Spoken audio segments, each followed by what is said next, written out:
আমরা আজকে চলে আসছি শরীয়তপুরে। এই যে আপুটাকে দেখতে পাচ্ছেন, এই আপুটাকে আপনারা অনেকেই চিনেন।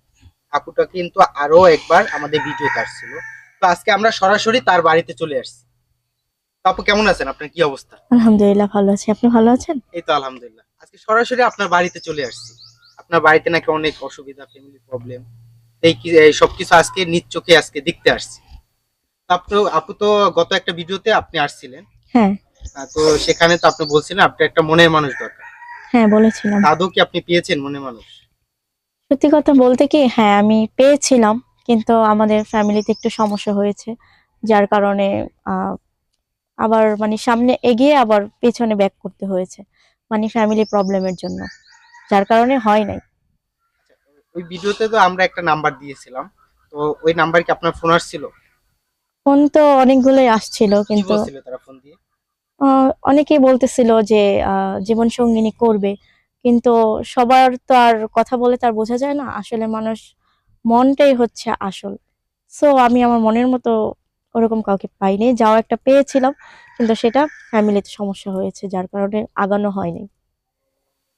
দর্শক, এত সুন্দর একটা ফুটফুটে আপু আর এতটা লাজুক, যা আপনারা সচক্ষে না দেখলে বিশ্বাস করতে পারবেন না।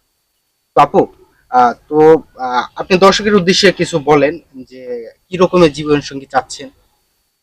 আমি আগে আরেকবারও বলেছিলাম, এখনো আবারও রিপিট করছি, যে আমি এরকম একটা জীবন সঙ্গী চাই। আমার টাকা পয়সার দরকার নেই, আমার টাকা পয়সা বাড়ি গাড়ি এগুলোর কোনো দরকার নেই। সে একজন ভালো মনের মানুষ হতে হবে। সে অবশ্যই আমাকে বুঝবে, আমাকে তাকে মানিয়ে নিতে হবে। আর দ্বিতীয় কথা হচ্ছে যে সে অনেক মানে কেয়ারিং হবে। আমি এরকম জীবন সঙ্গী চাই যে সে অনেক কেয়ার করবে আমাকে।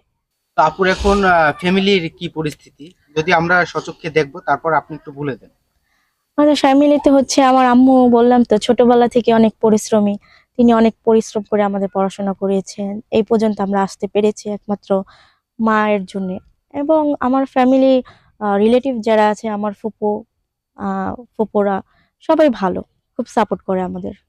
সেটা তো আমি আগেও বলেছি।